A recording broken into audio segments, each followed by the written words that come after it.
Hello, hello mon ami, heureux de te retrouver pour une nouvelle émission Face à Face. Et c'est une joie, un honneur, un privilège d'être avec Stéphanie Rieder. Merci d'être là Stéphanie. Un plaisir, toujours une joie de te rencontrer et encore mieux de faire cette émission avec toi. Je crois que Dieu t'a préparé quelque chose. Vraiment, vraiment, vraiment. J'ai été encouragé par ce thème que tu as choisi de l'épreuve. Pourquoi je vis cette épreuve? Mais avant d'aller plus loin, je me suis quand même posé une question que je vais te poser. Dis-moi. Pourquoi ce thème? Pourquoi ce thème? Bien, parce que si on est honnête, on a tous traversé des épreuves. Alors, en fait, ce thème vient de ma réflexion lorsque j'ai traversé des épreuves dans divers aspects de ma vie. Donc, il faut que l'épreuve sert à quelque chose. Donc, ça vient de là. Alors, j'imagine, quand je vois une femme forte, un bulldozer pour Dieu. Oui. Il faut l'être. Il faut l'être, absolument. Mais tu vois, c'est drôle parce que quand on parle d'épreuves, on parle... Tu sais, quand tu me dis on voit un bulldozer, c'est une femme de victoire, une femme qui triomphe. Mais par définition, et ça me faisait bien rire parce que le mot « triompher », c'est le résultat, hein, c'est la finalité après une lutte. On obtient la victoire quand on a lutté. On obtient un triomphe quand on a lutté. Et là, lorsqu'on parle de triomphe, on peut parler à un athlète qui reçoit une médaille olympique, les équipes de foot à la Coupe du Monde, mais on oublie que pour être victorieux, victorieuse, il faut qu'il y ait une bataille. Et c'est pour ça que dans l'épreuve, c'est ce que je me dis, je suis exactement là où Dieu me veut. Et juste te rappeler les paroles de Jésus. Jésus a dit, hein, « Je vous ai dit ces choses afin que vous ayez la paix en moi. Vous auriez des tribulations, des défis, des afflictions dans ce monde, mais prenez courage, j'ai vaincu le monde. » Alors, c'est pour ça que je voulais parler du thème des épreuves, parce que souvent, quand on est dans l'épreuve, on pense qu'on est seul au monde, que personne n'a des épreuves, et on pense en fait que l'épreuve, ben ça sert à rien. Au contraire, l'épreuve nous transforme et nous rend victorieux. Il n'y a pas de triomphe sans épreuve. Alors, peut-être c'est une façon un petit peu plus, pas agréable, parce que si on est honnête, là, moi, j'aime pas l'épreuve. Je sais pas toi. Il y a des épreuves que j'ai traversées. Je me dis, Seigneur, jamais que je voudrais retourner dans ces moments d'angoisse, de stress, de douleur. Mais avec un recul, tu sais, quand ça finit par passer, parce que, tu sais, les tempêtes finissent par passer, mais je me regarde en arrière et je me dis, ben, je les retraverserai pas. Mais c'est ces épreuves-là qui ont fait de moi la femme que je suis aujourd'hui. Donc, c'est pour ça que je voulais encourager quelqu'un de dire, ton épreuve, t'es pas le seul, t'es pas la seule personne. Puis, deuxième chose, il y a un but derrière l'épreuve. Tu as une expérience à nous partager? Écoute, j'en ai, comme je dis, moi, je peux pas aller dans le détail. J'ai une épreuve que j'ai eue avec un de mes enfants, c'est son témoignage.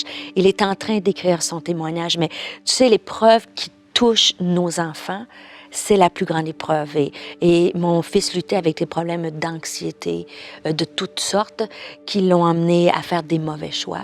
Et qui dit mauvais choix, dit conséquences à ces choix-là. Et comme maman, tu sais, des fois on se sent bien impuissant, on voudrait aider, on voudrait faire mieux, on se remet en question. Et cette épreuve-là m'a transformée beaucoup. Comme je dis, parce que moi, tu sais, je suis sur une équipe pastorale depuis plus de 20 ans. Mes amis sont pasteurs, les amis de mes enfants sont pasteurs. Tu sais, c'était toute une bulle pastorale. Et dans l'épreuve, ça m'a emmené à l'accompagner dans plusieurs aspects. Et puis, ça m'a fait découvrir la souffrance des gens encore plus. Ça m'a fait réaliser que, bien sûr, on vit nos épreuves, mais c'est dur aujourd'hui vivre. La vie est dure. On vit des choses. Tu sais, on est dans une des périodes les plus sombres de l'humanité. Bien sûr, on a eu le COVID, des guerres, on a de l'inflation, on a la crise environnementale, économique. Donc, ça crée un climat, c'est très anxiogène et les gens ont beaucoup de défis. Donc, ça m'a vraiment sensibilisée à tout ça. Donc, oui, une épreuve familiale qui, je dois dire, on en parlera peut-être plus tard, mais j'ai vu vraiment Dieu agir dans ma vie, dans ma maison et dans sa vie à lui. Donc, la tempête finit par passer. Mais j'ai eu des épreuves au niveau de ma santé. Je ne sais pas si tu sais, j'ai été pendant 8 mois, moi, en arrêt de maladie incapable de voyager. J'ai fait un voyage et puis quand j'ai sorti de l'avion, j'étais étourdie comme ça. Puis je me suis dit, je suis fatiguée, ça va aller. J'avais travaillé bien fort. Et finalement, j'ai passé d'urgence, j'ai vu mon médecin après 2 semaines parce que ça allait pas. Et puis finalement, elle a passé scan au cerveau et tout ça. Et c'est drôle, hein, j'avais une maladie qui est au niveau de neurologique. Et j'étais interdite, je ne pouvais plus prendre l'avion pendant 8 mois. Ça commençait un mois après l'autre, ainsi de suite. Puis moi, dans l'épreuve, je me dis, Seigneur, tu m'appelles à voyager et je peux plus prendre l'avion. Je peux plus voyager. Et ça a été une épreuve pour moi de pas comprendre, d'être chez moi à la maison. Moi qui est hyper active, je savais plus quoi faire. Écoute, j'ai essayé d'aller travailler à l'église, à mon bureau, pareil. Les pasteurs m'ont mis à l'extérieur de mon bureau. Faut que tu ailles te reposer. Et ça a été une épreuve pour moi. À l'issue, c'est? Hein?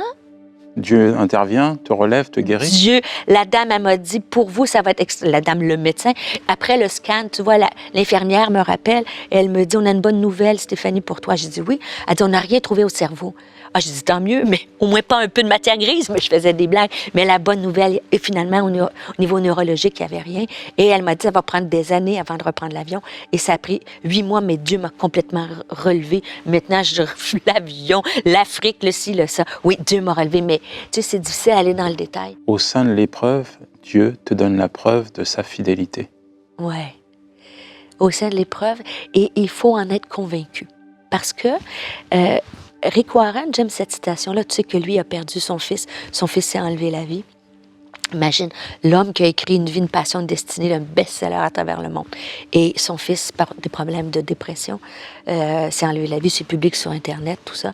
Et il a dit, quand tu es dans la noirceur, ne remets jamais en question ce que Dieu t'a dit lorsque tu étais dans la lumière. Mais quand on se pose pourquoi, c'est qu'on ne comprend pas comment d'une situation si peut-être négative, douloureuse, Dieu peut en sortir du bien. On dit pourquoi ça m'arrive, pourquoi il y avait, je ne sais pas si en France, peut-être, je ne sais pas d'où tu écoutes l'émission, en Afrique, peu importe.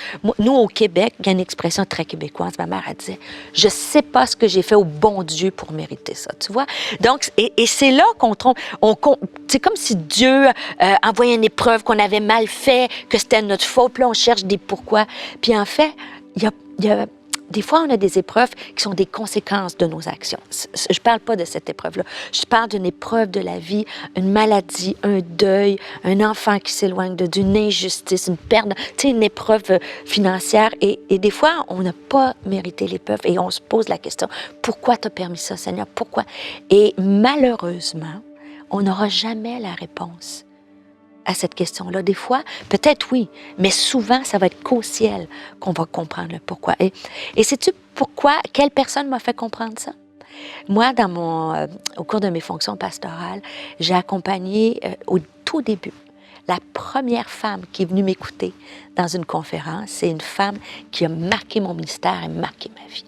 Et en fait, c'était une conférence sur la peur. Je te fais ça rapidement, mais tu vas saisir. C'était une conférence sur la peur et j'ai expliqué comment, dans ma vie, j'ai eu peur à un moment. Et c'était quand j'avais même pas encore mes enfants. J'étais dans mon laboratoire à l'Université de Montréal, du Québec à Montréal, pardon. Et là, il y a eu une tuerie à la Polytechnique qui est dans la faculté d'ingénierie juste à côté de mon laboratoire. Les policiers sont entrés. Ils ont dit, il y a une tuerie, il y a un homme qui a tué 14 femmes de science. On ne sait pas où il est. Ils ont mis un policier, parce que j'étais une femme de science, à la porte de mon labo. Ils ont dit, tu peux pas sortir, on ne sait pas où il est. Et finalement, j'ai eu vraiment peur. Alors, je te ramène, je fais cette conférence-là et j'explique, je donne ce témoignage-là. Et dans la salle, il y a une femme qui pleure. Et elle arrive à moi à la fin. Je dis, comment je peux vous aider? Est-ce que je peux prier pour vous, madame? Elle me dit, je veux juste vous dire, je m'appelle Monique Lépine. Je suis la mère du tueur de la Polytechnique. C'est mon fils qui a commis ces actes horribles-là. Donc, imagine-toi, Yanis, presque première fois que j'apporte la parole. J'ai dit au Seigneur, plus jamais, écoute, j'étais mal à l'aise. Et finalement, nos vies se sont vraiment liées ensemble. Et j'ai vu cette femme-là être dans l'épreuve. Tu peux t'imaginer perdre ton fils parce qu'il s'est suicidé, s'enlever la vie, qui a tué 14 filles, et sa fille est morte.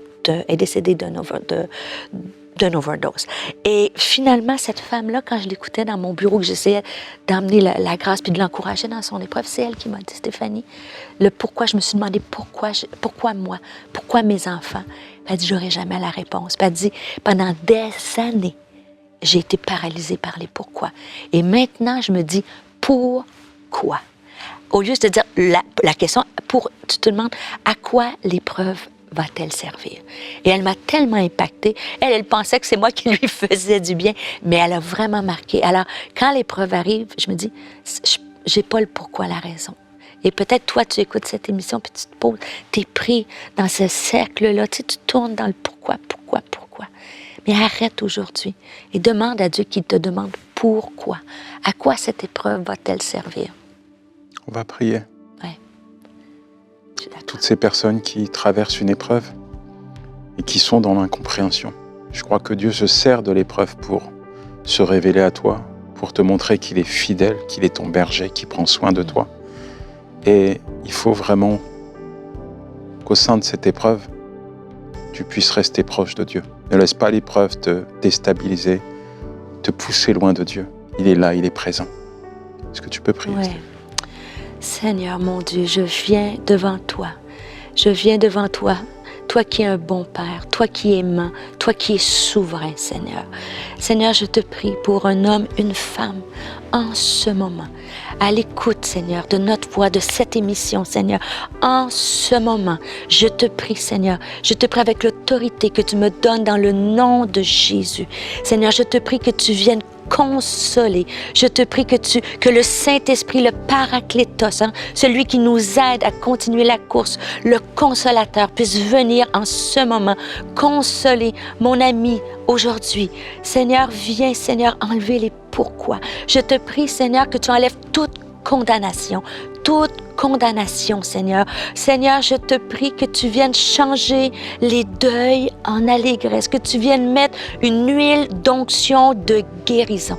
Seigneur, tu enlèves anxiété, tu enlèves stress, Seigneur. Tu enlèves ces peurs, les craintes. Seigneur, tout ce qui nous empêche de s'approcher de toi. Je te prie que tu enlèves déception. Il y a quelqu'un, en ce moment, tu es déçu. Déçu, tu ne comprends pas pourquoi tu vis cette situation. Dieu te dit qu'il est au contrôle. Il est au contrôle. Il est un Dieu fidèle. Il est un Dieu souverain. Il est en train d'agir. Même si tu ne le vois pas, Dieu agit. Alors viens, Seigneur, saisir le cœur. Et que la pensée, nous savons que du mal, tu peux faire sortir le bien. Seigneur, des situations les plus compliquées, tu peux les dénouer en quelque chose de positif, Seigneur. Nous le savons car tu le déclares dans ta parole, que tu fais tout concourir à notre bien. Et tu nous l'avais dit, que dans ce monde difficile, qu'on aurait des défis, des tempêtes. Mais tu nous as aussi dit, prenez courage, j'ai vaincu le monde. Je veux le dire à quelqu'un qui est au plus creux de sa tempête. Accroche-toi. La tempête va finir par passer. Comme les tempêtes naturelles passent, ta tempête émotionnelle, spirituelle va passer. Mais accroche-toi à Dieu. Reviens à Dieu. Viens auprès de lui. Seigneur, agis, couvre. Prends cette personne dans tes bras d'amour et montre-lui que tu l'aimes. Et parce que tu l'aimes, tu fais tout concourir à son bien. Amen. Stéphanie, c'est un verset qui est récurrent chez toi depuis tout à l'heure, le début de l'émission. On entend en Romains 8, « Toutes choses concourent au bien de ceux qui aiment Dieu ». Qui aiment Dieu. Tu l'as expérimenté dans ta propre vie? Oui, je l'ai expérimenté de toutes sortes de façons. Parce que tout concourt au bien, c'est pas toujours comme on pense. Mais une des façons où tout a concouru au bien vraiment concrètement dans des faits. Mon fils, quand il était jeune, comme j'ai dit, de l'âge de 0 à 2 ans, était hospitalisé à plusieurs reprises, problèmes au niveau sanguin, tout ça, et on croyait qu'il y avait un cancer assez grave. Et quand on a su ça, on a passé plusieurs journées à l'hôpital, ils ont fait des tests. Et dans la nuit, mon mari est parti et j'ai resté avec mon fils, on attendait le diagnostic. Et j'ai prié, Seigneur, que ta volonté s'accomplisse. Et je priais pour la guérison, bien sûr. Je réclamais la guérison de Dieu. Et merci, Seigneur, le lendemain, j'ai reçu le diagnostic et finalement, mon fils n'avait pas un cancer. Mais par contre, autour de moi, il y a eu beaucoup, j'ai vu des femmes, des mamans, des papas, que leurs enfants qu'on avait côtoyés, eux, avaient un diagnostic. Ce diagnostic terrible. Et de ça est né un ministère pour enfants qu'on a fait à l'Église Nouvelle Vie. On est allé visiter pendant des années les enfants malades de l'hôpital Sainte-Justine, un hôpital spécialisé pour les enfants qui sont gravement malades. Et on amenait des costumes, on était des déguisements en princesse, en toutes sortes de choses pour amener la joie dans l'hôpital, des cadeaux. Et on a été un témoignage, je te dis, pour la gloire de Dieu. Et au début, dans l'hôpital, ils ne voulaient pas qu'on partage notre foi. On allait juste pour apporter l'amour. On disait des journées sourires. Et finalement, ça a été un témoignage parce que là, par la suite, il y avait un enfant aux soins intensifs qui est en train de mourir. Et l'infirmière, qui savait que moi j'étais pasteur, mais je ne pouvais pas parler à cause que, vous savez, toute la laïcité, tout ça. Et elle m'a dit, le papa voudrait que vous veniez prier pour son fils qui allait décéder. Et finalement, de ce moment-là, le Seigneur a pu permettre que je prie pour le papa.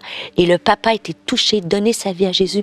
Et le fils, on a prié pour son fils qui est tranquillement parti dans les bras du Seigneur. Et tu vois, ça a l'air triste, mais un fils malade, on a pu accompagner des gens qui traversaient des choses difficiles par la suite et on a été un témoignage de Jésus dans cet hôpital-là. Et on a fait ça pendant des années et encore aujourd'hui, ils nous appelaient les bonnes fées, tu vois, qui allaient apporter de l'amour dans un hôpital. Donc, tu peux vivre une épreuve, mais ton épreuve peut servir à quelque chose. Mais encore, c'est tu vois, l'épreuve, qu'est-ce qu'elle fait aussi? Elle sert à te transformer. Et je veux le dire parce que des fois, il faut le dire, des fois, les histoires, elles ne se terminent pas toujours bien. Mais Dieu peut te transformer à travers l'épreuve. Et le bien, tout concourt au bien, le bien, ce que Dieu veut de nous, c'est que nous lui ressemblons encore plus. Alors l'épreuve, elle peut te rendre pire ou elle peut te rendre meilleure. Elle peut te rendre amère ou elle peut te rendre bienveillante. Elle peut t'éloigner de Dieu ou elle peut te rapprocher. L'épreuve, en tout cas dans mon cas, j'essaie à chaque fois, parce que tu sais, j'ai déjà été déçue, donc portée à t'éloigner, mais c'est le pire endroit. Dans l'épreuve, il faut que tu restes attaché à Dieu. Et l'épreuve nous ramène plus près de lui. Justement, Stéphanie, si tu as quelques conseils à donner, à nous donner, puisque, comme tu l'as dit, et c'est une réalité, chacun d'entre nous, on traverse des épreuves. Parfois, les combats, ils ne sont pas pour nous personnellement, mais ils sont pour d'autres. On est tous touchés ici-bas dans ce monde et on sait que Dieu se sert des épreuves pour se révéler à nous, et puis qu'il y en a un qui nous déteste et qui envoie des épreuves terribles, comme il l'a fait sur Job, sur l'humanité et sur les chrétiens, parce qu'il nous déteste. Si tu as des conseils à nous donner quant à la posture à adopter lorsque nous traversons une épreuve, ça serait quoi? Mais je te dirais, quand tu dis l'épreuve, l'ennemi, c'est-à-dire l'ennemi vient pour tuer, égorger et détruire. Mais Jésus est venu pour que nous ayons cette vie en abondance. Et le problème, souvent, c'est que quand on est dans l'épreuve, on laisse trop de place à l'ennemi. Et il faut justement le remettre à sa place et revenir auprès de Jésus. Parce que dans l'épreuve, on a dit pourquoi, le pourquoi ça nous éloigne, la déception, l'incompréhension. Et ça, on bascule. Et c'est là que quand je reviens à Jésus, concrètement, là, c'est prendre du temps dans sa présence. Tu sais, je suis pas contre les réseaux sociaux, je suis pas contre Netflix ou ces choses-là, mais c'est certain qu'au plus creux d'une tempête, c'est pas Netflix, c'est pas Instagram qui va te donner cette force-là de passer à travers. Et c'est pas une condamnation que je vais mettre, c'est une inspiration de dire, si tu es au cœur de l'épreuve, reviens à Jésus. Reviens, passe du temps dans sa présence. Et je te dirais, même, oui, pour te ressourcer, mais pour attaquer. Moi, je te dis, quand je te parlais de la situation avec mon fils, pendant une période de temps, j'ai jeûné une bonne période de temps, que ce soit les midis pendant plusieurs mois, tous les midis, c'était un moment consacré au jeûne. Après ça, ça peut être des jeûnes plus longs. Mais l'épreuve, il ne faut pas être juste passif. Il faut, oui, aller à Dieu pour être réconforté, mais aussi actif.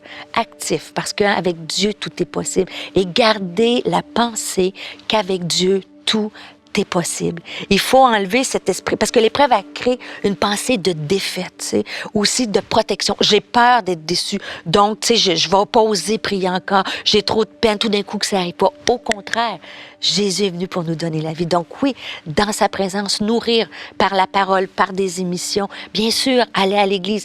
Et après ça, passe en mode attaque. C'est important d'aller à l'église. Réclame. C'est Thérèse. Parce que l'épreuve peut isoler aussi.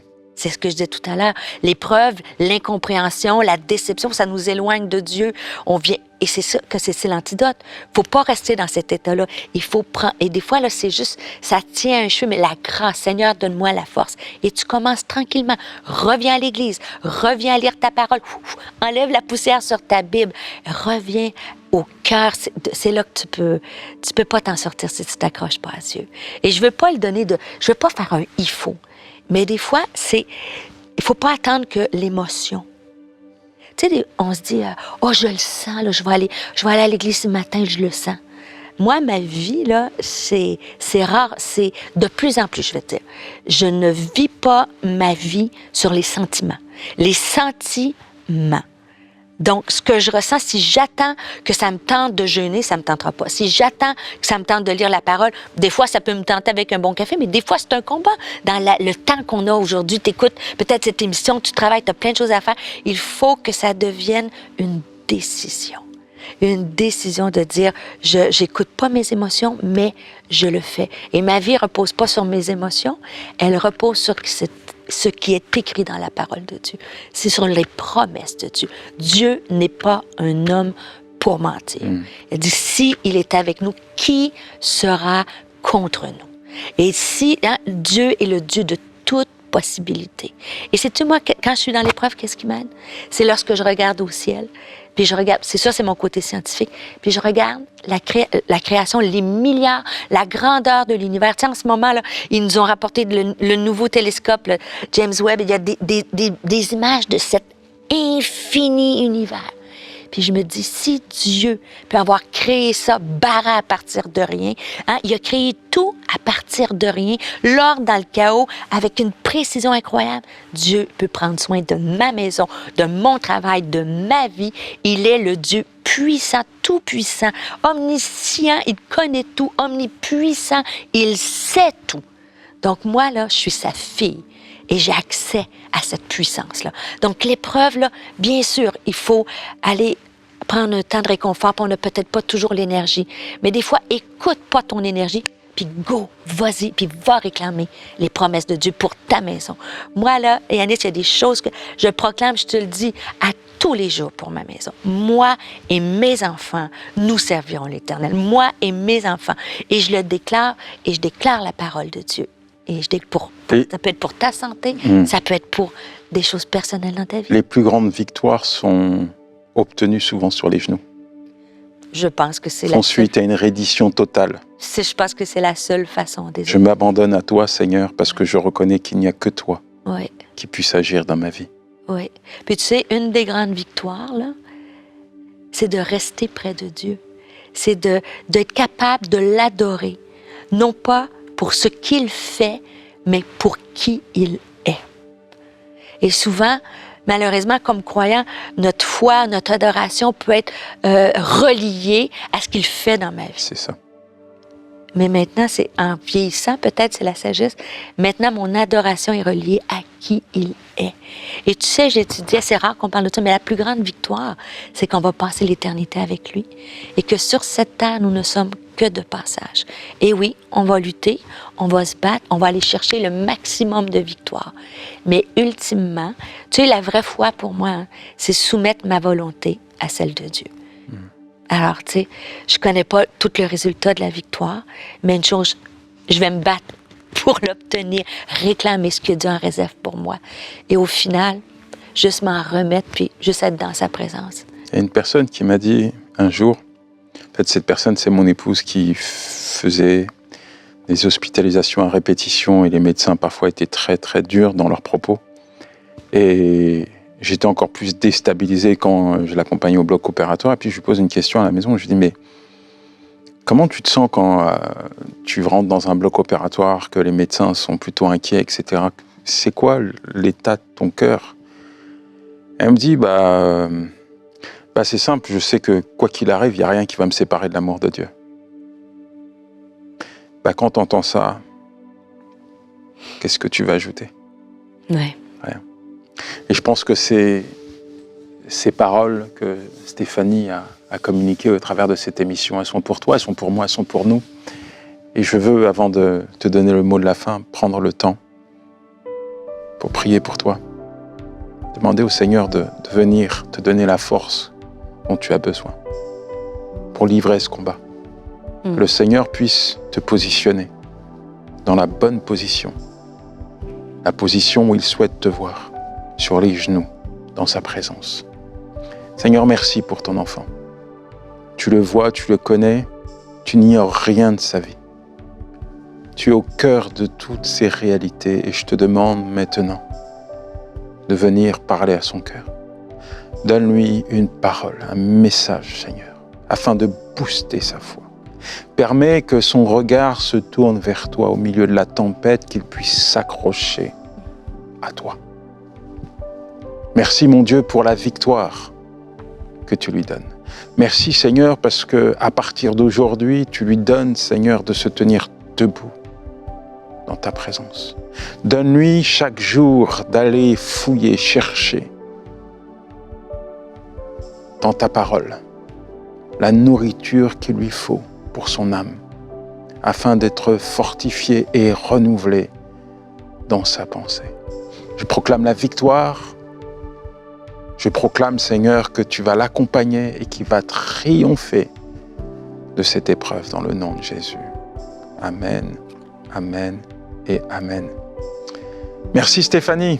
Plaisir. Un petit mot de la fin. Un petit mot de la fin. Je veux dire à quelqu'un, tu es dans l'épreuve, accroche-toi.